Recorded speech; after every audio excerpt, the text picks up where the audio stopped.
Hey BookTube, Chelsea's Reads here. How's it going, guys? Today is a rainy, yucky day in Michigan, so we are going to read all day because I've fallen behind. I only read like 3 books this week, and I finished that giant ass omnibus. We're gonna get into that a little bit.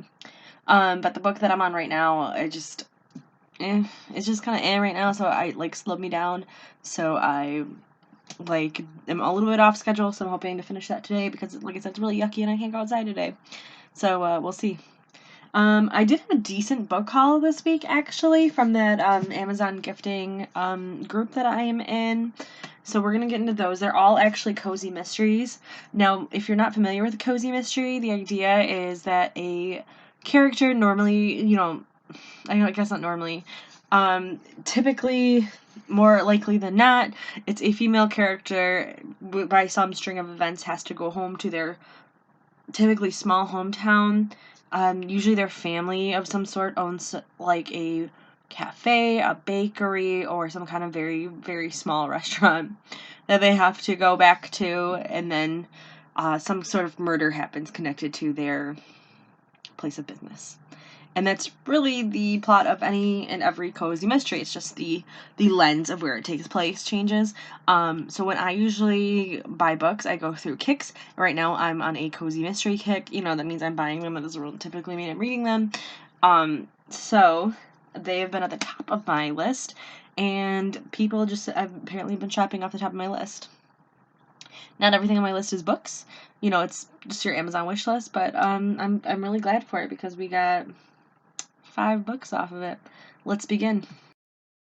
The first book that we got this week is Live and Let Chai. It is the first book in the Seaside Cafe mystery series. It is by Bree Baker. This book is about Everly Swan, who has been down on her luck, so comes back to her seaside hometown and back to the iced tea shop that she runs, and inevitably they find a dead body with one of her iced tea glasses next to them. So when the town turns on Everly, she decides she's going to solve this mystery to clear her name and bring business back to her small iced tea shop. I told you. It's basically, it's the formula, but this one's in I think it's a New England town. It says a boardwalk town. I guess it doesn't actually say on the back where it's from, somewhere by the sea, probably New Jersey, I'm guessing. Little beach town. And this is the very first book in that series. The next books that I also got were Curses, Boiled Again, and Against the Claw. These are books 1 and 2 in the Lobster Shack mystery series. These books see Allie Larkin. She's a former ballet dancer. She injures her ankle, thus ending her ballet career, so she goes back to her hometown. I believe it's New Orleans. With the lobsters, I guess either New Orleans or it would be the East Side. I guess this one, it's New England, not New Orleans lobsters, it's East Side. So she goes to work at her aunt's lobster shack. People die there after buying a dish, I believe. Their biggest competition dies, and of course it is up to Allie to help solve the mystery. I'm assuming Against the Claw, because this one literally just came in yesterday. I'm assuming it follows a very similar plot, with Allie still helping out at her aunt's lobster shack. The final 2 books that I got this week were Murder Lo Mein and Wonton Terror. These are by Vivian Chen. So this is the exact same idea. Lana Lee works at her family's noodle shop. These are noodle shop mystery books. Books 3 and 4 of the Noodle Shop mystery series. So Lana Lee is back home working at her family's noodle company. People get poisoned from their food, die, whatever. I love Chinese food, and these titles are really cute. They're really quick reads, so I'm looking forward to seeing the Chinese food twist on a cozy mystery. And that was our haul this week, guys. Now we're going to get into what I read this week. We're our week 11 since we kind of went into the shutdown thing. So the first book that I'm going to show off is the Calendars Omnibus. It is by Andy Lockwood. It is the entire collection of the Calendars series. There are 12. They're about 50 pages, give or take a few pages. I think the longest one was 55 pages. They're novellas. There are 12 of them from January through December. They are about the Intercalary, which is a group of young adults that represent each month, Janus being the Alpha of January and the Omega being Ember from December. They are in charge of having time move forward every month by passing on their energy to the next person. The collection starts off with a shadowy figure who they later find out is Triss, a 13th member of their group that they banished long ago for wanting to take over. She is coming back from banishment out of exile and coming back to power and slowly killing off the members of the Intercalary.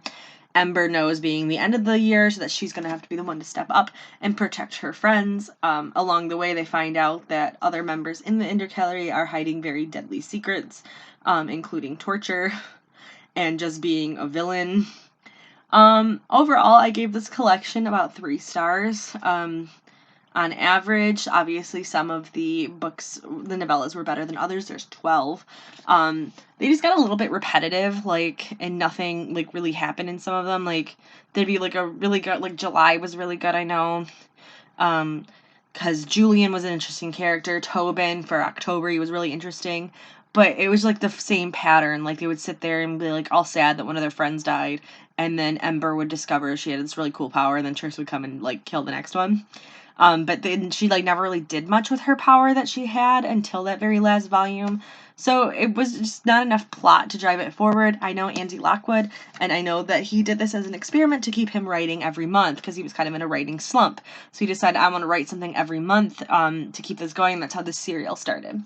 These are all available pretty cheap on Kindle.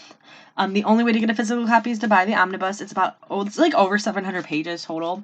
And the cover is starting to curl now, and that's really unfortunate because I take care of my books. It's just the quality of the paperback cover is just not as good for this thick of a volume, I think. But the spine didn't crack very much, so it's a decent read. It's really simple. It just took me 2 weeks to get through it because I really didn't have an ambition halfway through to get through it because I just wasn't that drawn into it at that point. Another one I'm sure everyone's been waiting for if you watched last week's video was I read The Ballad of Songbirds and Snakes by Suzanne Collins. This is a prequel to The Hunger Games. It is about Coriolanus Snow. I did look up how to pronounce that name. Coriolanus. What a mouthful. I really hated seeing his name a million times in here. Why couldn't they just call him Snow after a while? But it's about Coriolanus Snow in the time of when he was at the academy. He was 7 when the war hit, and he watched Pan Am kind of become what it is that we know it. So after the war hit and the rebels, the districts, rose up against the capital, and the Hunger Games began.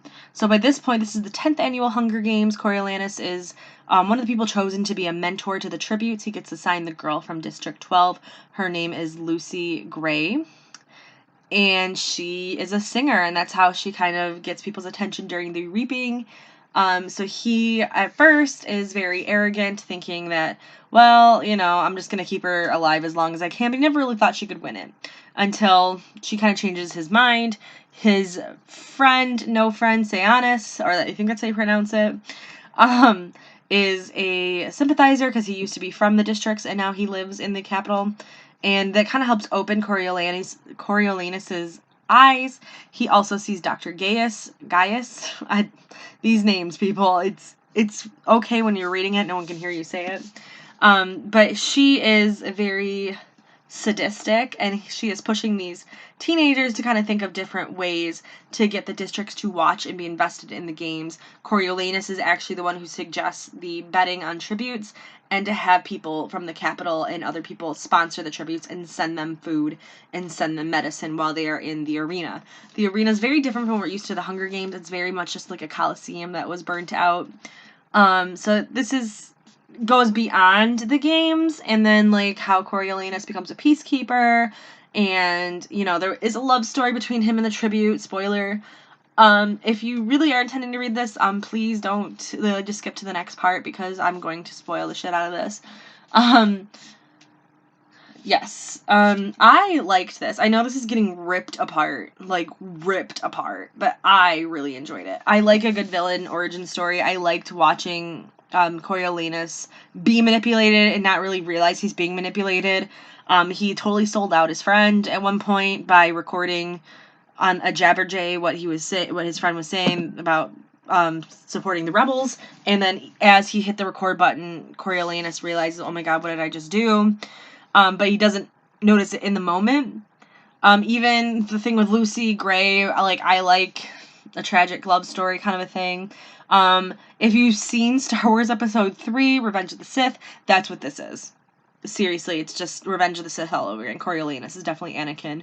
Lucy Gray, why are you calling her a different name? Is her name not Lucy Gray? And is this what's happening? I might have been saying the complete wrong name. But she is, definitely Padme, 100%. We have the "you're my brother" scene. We have the "you're going down a path I can't follow" scene. We have, it's definitely Revenge of the... I just looked. Her name is Lucy Gray Baird, so I wasn't wrong. Her name is Lucy Baird, which is the gray in the middle. Anyway, she was a really fun character. Some people thought that the story would be better if it was told through her perspective. I disagree, because we already had that story with Katniss. I think that Lucy Gray Baird might be Katniss's grandmother. She sings the Hanging Tree song. She is actually the one who wrote it, Lucy Gray Baird. There is a reference to Katniss the plant, not the person, obviously, because this is way before her time. So I think maybe this could be her grandmother, her great-grandmother. It's somehow, I think they're related, because Lucy Gray refers to, like, Katniss potatoes or something, like, some kind of vegetable that grows by a swamp. It's called Katniss. And that I don't think that would be in there unless there was some sort of, like, connection we're supposed to get. And it's been a while since I've read the original Hunger Games trilogy. My cousin wants to read it, so I'm going to hold off rereading it until she's ready so I can read it with her. But I really enjoyed this, like I said. I think it would have been better because this is rather long. I think this would have worked better as a duology because there's a clear break off, like when the Hunger Games ends, and like there's like this scene that I was like, oh my gosh, if that was the end of this book, and then she was like, no, don't worry, there's gonna be another one. Perfectly fine, because there's some plot points, like the dean of the academy has it out for Coriolanus, and we find out there's something like between the dean and his father have like history. And that was kind of like a rush plot. There was a little bit of rushing at the end just to kind of tie everything up. And I thought if this was a duology, both of those scenarios and both of those plot points could have really grown. Like, if you do pick this up or if you have read it, you'll know where that cutoff is, what I'm talking about when he becomes a peacekeeper. I really think those could have been 2 books. And I think it would have been even stronger of a narrative. But as for world building for the Hunger Games, I thought this was great. Was it necessary? No. But did I love it? Yes. I mean, Suzanne Collins is a really good writer. I honestly believe that. People are saying, like, she's a one-trick pony, but I think that's the thing, is yes, they are. Look at J.K. Rowling tries to write other books, and people are like, oh, it's not Harry Potter. Same with Stephenie Meyer. Like, people hated The Host, but they love Twilight. It's just a thing. Like, if you cannot write a blockbuster series and then write another one. I just don't think it's possible. Maybe I'm wrong. Maybe it's a controversial opinion, but I think, she stuck to what she knew. I liked it. I understand why people don't like it. Like, it is a story of a villain. You're not supposed to like him.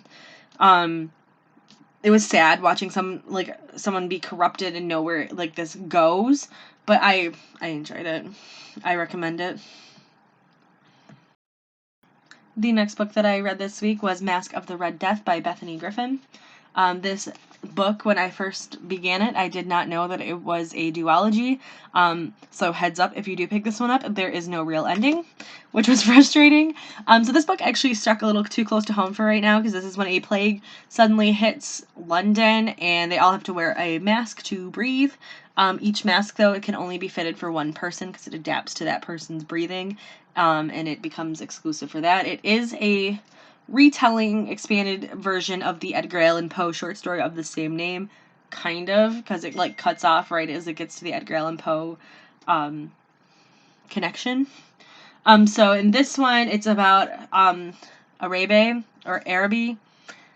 Maybe it's Araby. Again, it's one of those names that you can say it in your head, but as soon as you have to say it out loud, it's like, what? So she and her friend go to this exclusive club. It used to be an all-male club, but now when the plague hit, in order to get more venue, they let everybody else in. They have to be tested by breathing into a thing before they go in, though, to make sure they don't have the plague. Like I said, it's really close to what's going on in real life. Her best friend's brother ends up getting her to help out with this rebellion. Her father's actually the one who makes the mask, so I already forgot this guy's name, Alex or something. Elliot decides that she's going to help him by stealing her father's mask, and she does it. I really hated this book. I gave it like a 1.5 stars because like nothing happens until like the last not even quarter of the book. I'd say like it's like literally like the end of the book. Like stuff starts to happen and then just stopped. Prince Prospero is the dictator that kind of runs their town. Everyone's afraid of him. He has this tower where he locked up Araby's mother at one point. And again, like, not too much was explained. I think he had kidnapped her mother to, like, manipulate her father at one point. I don't know. I don't get it. There's a love triangle, except for both the men kind of suck. I mean, Will ends up selling her to, like, this fanatic guy, but he did it to save his, like, children, brother and sister. They're children. Like they're 5 and 6 or something. So I kind of can forgive him for that. Elliot just claims like he loves her, even though like he really treated her like shit and she was just his pawn. But he gets all huffy when he sees her almost kiss somebody. Like, it was dumb. Not much happened in this, and I don't think I'm going to be picking up the sequel because I really was not that impressed with it. I mean, it's written really well, but it's all fluff. Like, nothing happened. This girl does not know how to pace her books. So I will not be continuing with this duology. The last book that I read this week is Pride by Ibi Zoboi. It is a Pride and Prejudice remix. Pride and Prejudice is actually my favorite book of all time. I reread it every other year, every 2 years, depending, but I do reread it a lot. So I was really looking forward to this retelling, this remix of it. It takes place in, I think it said New York. Like, it takes place in this ghetto, and this is Zuri, our Elizabeth Liz. She is part Latina, part black. And then these rich boys, the Darcy brothers, move in across the street. She instantly hates them because they are rich. They redid the house across the street, and she doesn't like that. It looks all fancy because that's her ghetto, and it should look run down because that's what she likes. Her sister Janae comes back home from school and kind of falls for the oldest Darcy brother, Ainsley. And Zuri does not like that because Ainsley is rich, and what is she doing with a rich boy?